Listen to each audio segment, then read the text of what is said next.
ঈদুল আজহা সামনে রেখে নরসিংদীতে বিক্রির জন্য ৯০,০০০ গবাদি পশু প্রস্তুত করা হয়েছে। শেষ সময়ে পশু পালনে ব্যস্ত সময় পার করছেন খামারি ও গৃহস্থরা। প্রাণী সম্পদ অফিস বলছে, বর্তমান সরকার বিদেশ থেকে কোনো পশু আমদানি করবে না।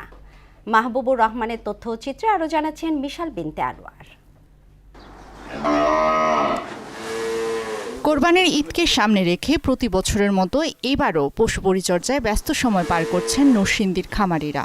এবছর জেলায় ৯০,০০০ কোরবানির পশু প্রস্তুত করা হচ্ছে।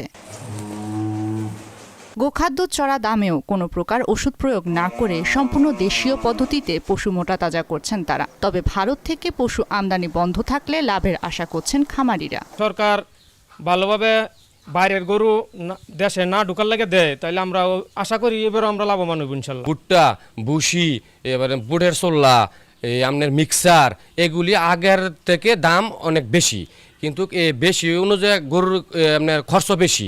এবারের কোরবানিতে বর্তমান সরকার বিদেশ থেকে কোনো পশু আমদানি করবে না বলে জানান প্রাণী সম্পদ কর্মকর্তা। বাহির থেকে কোনো গবাদি পশু আমাদের দেশে আসবে না। সে লক্ষ্যে আমাদের দেশের গবাদি পশু দিয়ে কোরবানি চাহিদা পুরা হয়ে যাবে। সে লক্ষ্যে খামারিরা মানে লাভজনকভাবে তাদের কোরবানিযোগ্য গবাদি পশু খামারে বিক্রি করতে পারবে। কোরবানির ঈদকে সামনে রেখে নরসিংদীতে এবছর ছোট বড় প্রায় ১০,৫০০ খামারে প্রস্তুত হয়েছে পশু। মিশাল বিনতে আনোয়ার, মোহনা সংবাদ।